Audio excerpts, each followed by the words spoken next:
Hello everyone, hope you're having a fantastic day so far and welcome back to the channel. My name is Strompfel and I am the coach of the Chelsealeo FC in this season of the GPC. We're now in week 2 after a nice victory over BC Luke last week, bringing our record to a 1-0 with a +2 differential. And for week 2 we're facing off against another team that won their first week, being the Manchester Espurrs and their coach Young Metro. I haven't actually known Young Metro for that long, so I can't really say for a fact how good of a player he is, but obviously he won last week, so he knows what he's doing, even though there were some turns that was pretty questionable in his victory.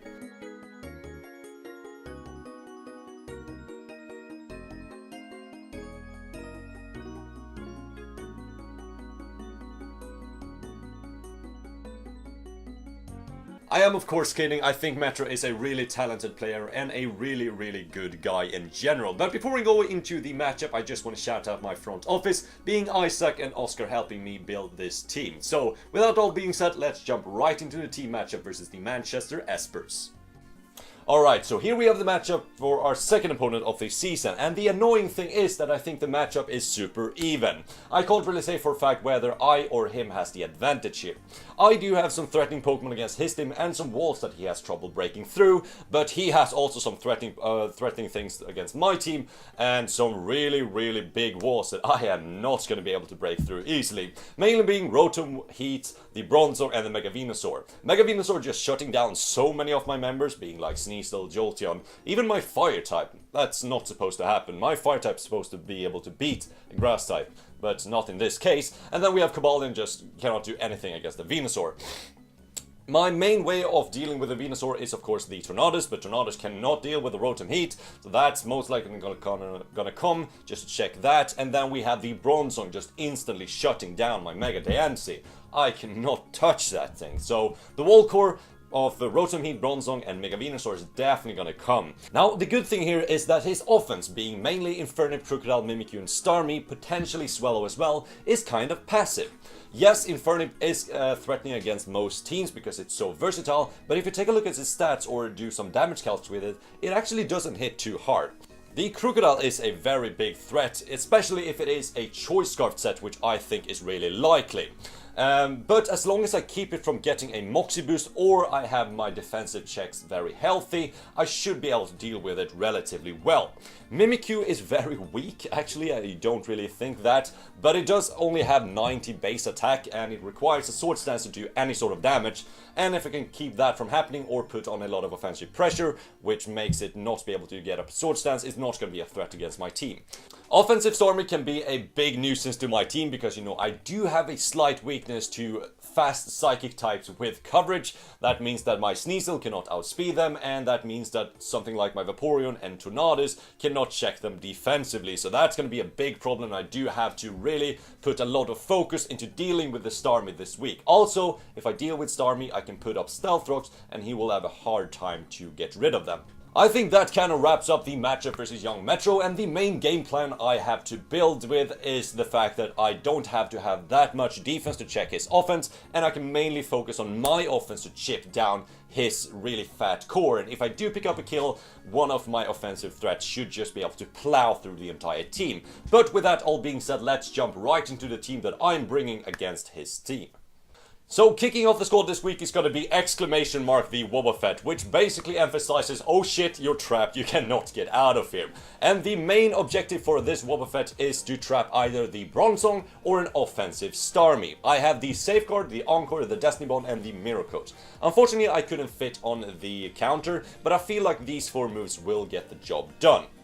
So, let's talk about Starmie. So, if you're an offensive Starmie and I switch in my Wobbuffet, I can take 2 of every single hit that you can go for. I can go for the Encore, locking you into whatever move you want to. Let's say you go for a Toxic, which will be the worst case scenario. I can then go for a Safeguard, you're locked into Toxic, and I can switch into one of my offensive threats without fearing you being able to Toxic them. But if you go for an offensive move and I Encore you into that, I can Mirror Coat you or potentially Destiny Bond and kill you or take you down with me, potentially, because, you know, I'll die too. Now, the way that Wobbuffet can trap a Bronzong is pretty much the same way. If I have a 1v1 with Wobbuffet, potentially catching it on a switch in. It's most likely going to come in on my Mega Diancie. I have a 1v1 with Wobbuffet versus the Bronzong, and I can Safeguard, which basically blocks your Toxic, and the main way you can deal with my Wobbuffet, which is just Toxic stalling me down. If you go for the Toxic and I go for the Safeguard, I can Encore you into that, and then I have two potential solutions, and that is either to PP stall you or switch out into one of my offensive threats, not fearing a Toxic. If you go for an offensive move, let's say a Garable, I can Encore you into that, just keep on wearing me down until I'm in range of my Destiny Bond, so I can just Destiny Bond and then you can take me down with you, and that opens up a door for my Mega Diancie. This Wobbuffet's gonna work out great this week, and I do have really high hopes for it if it can get its job done. Next up, we got ourselves my homie Skywards the Tornadus, and we're bringing Assault Vest for the second time of this season, just because it worked out so well against Luke, and also because it just checks Mega Venusaur so well. I can switch in into every single hit on Mega Venusaur, and I can just threaten it out with a Hurricane. The moveset is Dark Ball, Hurricane, Hidden Power, Water, and U-turn, and that is basically aimed to chip or break the defensive core of Bronzong, Rotom Heat, and the Mega Venusaur. Unfortunately, Hidden Power Water is the best way I can hit a Rotom Heat, which is going to be a pain. But I also have the option to U-turning out and get momentum on the Rotom Heat switch in and go into my next Pokemon. And that Pokemon is my Choice Banded Zygarde, and just as last week, my man has very limited switch-ins to 1000 arrows, and I want to abuse that to the fullest and run as much damage output as I can do with the Choice Band Adamant Nature, just maximum damage from my Zygarde.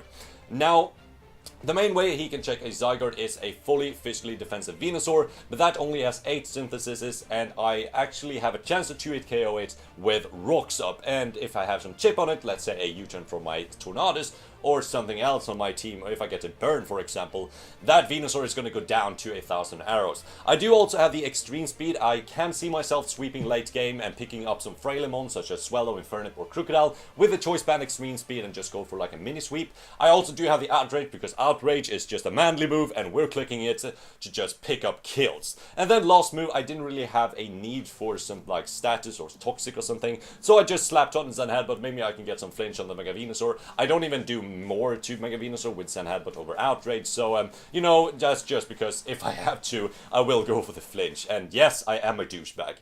So now we're getting into the wall core of the week, or mainly just the wall, which is gonna be Feronia, my Vaporeon, making her debut, being able to check the most offensive threats on his team, being like mainly Physical Ape. I can check a Scarf Crocodile, and I can also check a Mimikyu fairly well. I do have the Wish Protect, Heal Bell, and Scald just to function as a cleric. Wish Protected, like Wish back off my Zygarde. I can also Heal Bell off status against my Vaporeon or other members of my team. When I mocked versus Isaac, that came in so clutch. Oh god. Okay, so the technical difficulties just became solved. As I said with Heal Bell, I can Heal Bell off poisons and sleeps from my Tornadus. I can also heal off burns from my Zygarde, which Isaac actually managed to do in the mocks. And I do have the offensive move of Skull. I really need to keep my Vaporeon as high as health as possible, just being able to check those physical offensive threats. Next up, we got ourselves the Cobalion, which is going to function as my Stealth Rocker, as my Crocodile, and as my Mimikyu check this week. I'm probably not going to be able to pull up all of these 3, but hopefully at least 2 of them. I do have the Sugar Berry, which allows me to take any sort of hit from the Crocodile, and I can just close combat that shit out of the screen. I do have Stealth Rocks, which is very self-explanatory. It's not like rocket science what those do. Just put up those Stealth Rocks, kids. Ha, Pokemon is simple. I do also have the Sword Stance and the Iron Head on this set, and that is mainly just to break fat if I'm able to. I can Sword Stance up on the Venusaur and the Bronzong and just start smacking them with attacks and lower their HP for potential Tornadoes or Zygarde just to come in and claim some kills. Remember when I said that Mimikyu is really weak? Oh, you do remember that? Awesome. So, my Cobalion can switch in on a Mimikyu as it goes for its Sword Stance, and then I can take an Adamant +2 Life Orb Play Rough into a Shadow Sneak and being able to Iron Head it firstly, break his disguise, and then I can just go for a second Iron Head as he goes for Shadow Sneak and take it out. Yes, Cobalion is going to be awesome this week. But Strompfel, you cannot touch the Star Me with this set. And to that I say just scroll back and watch my Wobbuffet, and you will see I do have some plans for that. And last but not least is my Mega Diancie, which has kind of a goofy set this week with the Gravity Earth power, and that is mainly to lure in the Bronzong and potentially do a bit of damage, with the Earth power doing about 40% if it is special defensive. I do also have the Moonblast and the Psychic. Moonblast is for just general stab, just smack everything with the Moonblast, and Psychic is for the Mega Venusaur. So that's going to be the team that I'm bringing versus Young Metro, and let's just jump into the battle and see how it went down. Now, looking at the matchup versus the Manchester Espurrs, it's pretty much what I expected him to bring, except for one thing. And I don't know if he ate his fucking Bronzong or what happened to it, but it's not there, so my Mega Diancie is just gonna smack his whole team. I unfortunately do have Gravity, but you know, I much rather have a wasted move slot on my Diancie than not having the Bronzong to deal with. Other than that, I do think I have a pretty good idea what he will bring. We have some sort of bulky Rotom, offensive Starmie, which is going to be a pain to deal with, Choice Scarf Crook, potentially some sort of like Sea Crystal Ape, definitely Boom Burst on the Swallow, and Mega Venusaur is going to be a pain to take down as well, because you know, that shit is fat as fuck. Now, if you did decide to skip the team builder, I can just tell you that Choice Banded 1000 Arrows is just going to go in versus this guy, because the main switch-in is the Venusaur, and that's going to get whittled down really quickly because it also has to deal with my Mega Diancie, since I see no Bronzong. I will probably have to pause the replay quite a few times, because you know, I have to explain some of the plays that I made, which kind of doesn't make sense looking back at them. But since Choice Banded 1000 Arrows is just so easily clickable, I will just lead off with my Zygarde straight away, as it leads off with the Crocodile. And you can see that his Intimidate activates before my Aura Break, and that is the first indicator that this is a Choice Scarfed Crocodile. Yes, it is Intimidate, and yes, it could be bulky just based on that, but I do think that there's no real reason to have a really speedy Crocodile against my team, because, you know, Zygarde is faster, and basically my entire team is faster, so the only reason you would be faster is via the Choice Scarf, which I have scouted straight away. Since I don't want to get knocked off, which is probably his best play first turn, I'm just going to go straight into my Mega Diancie, as he brings in his Venusaur, revealing to me that this is going to be the thing that has to chew all the 1000 arrows later in the game. Now, since the Venusaur came in, I can just go really safely into my Tornadus. It can't really do anything to me except put me to sleep, which wouldn't be a travesty because I do have Heal Bell on my Vaporeon. As it goes for Leech Seed, which is totally fine, I can just scare this thing out with a not with a U-turn, I'll go for the U-turn, but I can scare this thing out with a Hurricane. So he's gonna go into the Rotom, revealing to me that this is most likely a special defensive Rotom, as I just fire off a U-turn and I can bring in my Mega Diancie to scare this Rotom out. And here I make a pretty questionable play. I thought it made a lot of sense when I played the battle, but I decided to fire off a Psychic because I thought the Venusaur would most likely come in, but he goes hard into his Crocodile, which is an amazing play on his part, probably predicting my Rock-type move, which I should have thought of, but I go for the Psychic, which will not affect the Crocodile, and I cannot stay in. He could be Roselia Berry, but he's most likely Choice Scarfed, so I'm gonna go into my designated Crocodile counter, which is my Vaporeon, which actually takes more damage than I expected. 36 is actually kind of a lot, so that is an invested Crocodile, definitely, which brings it even more to be a Scarfed Crocodile in my opinion. So I'm gonna go for the Wish this turn, as it brings in his Starmie. So, you know, Starmie is finally in. This is gonna be my opportunity to try and trap him with my Wobbuffet, which is kind of my game plan. So I'm just gonna go hard out into my Wobbuffet as he switches out into his Venusaur. And this is actually totally fine by me. I can trap this Venusaur too.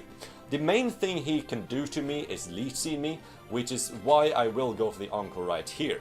In case he goes for a specially offensive move, I do have the Mirror Coat, so that is totally fine, so I'm just going to Encore you right into the Leech Seed, which will grant my Mega Diancie a free switch in, because you can't do anything to my Magic Bouncer.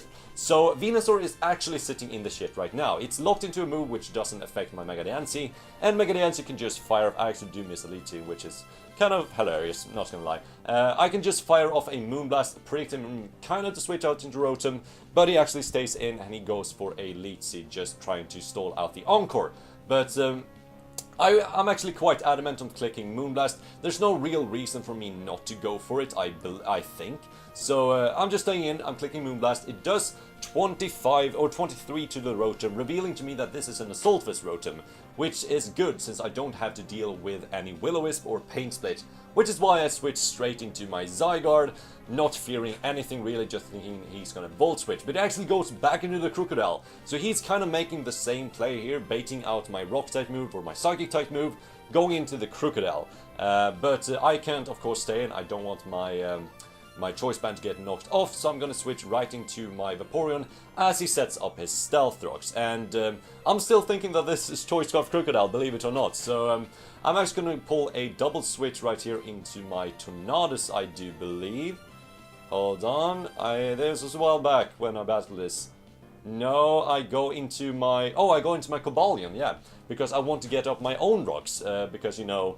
If he has rocks up, I'm just gonna go for my rocks as well. It's mine as well, as he goes for the Giga Drain on my Cobalion, revealing to me that you can't touch me, which is hilarious, because I can just start Sword Stancing in this Venusaur's face, and he can't really do anything about it. I'm actually surprised that he didn't go for the Leech Seed at this point, but he probably figured that it was better for him in the long term going for the Giga Drains to do a little bit more damage to me. I'm just gonna fire off an Iron Head, and I do actually get the flinch, which is unfortunate on his part. I see no reason not to fire off another Iron Head. He has like...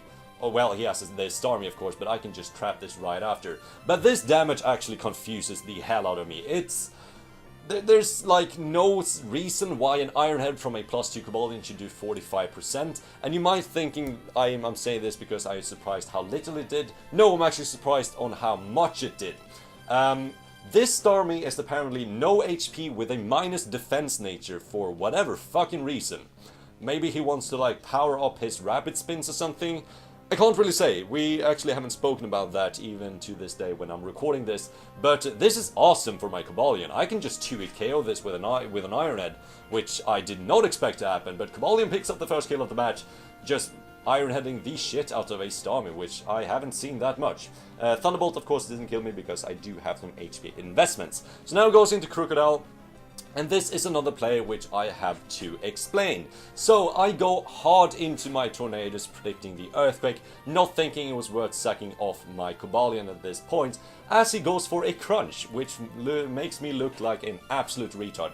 But the thing that I was predicting here is, if he goes for a Crunch or a Knockoff, that will just grant my Diancie a switch in after he kills my Cobalion. So I actually thought it was in his best interest to go for the Earthquake, which would deny my Diancie to come in, because if you look at his team, Diancie kills everything at this point. So I thought it made a lot of sense going into Tornadus, predicting the Earthquake. Obviously that backfires like all hell, and my Tornadus takes a huge chunk of damage, but luckily I do have Regenerator.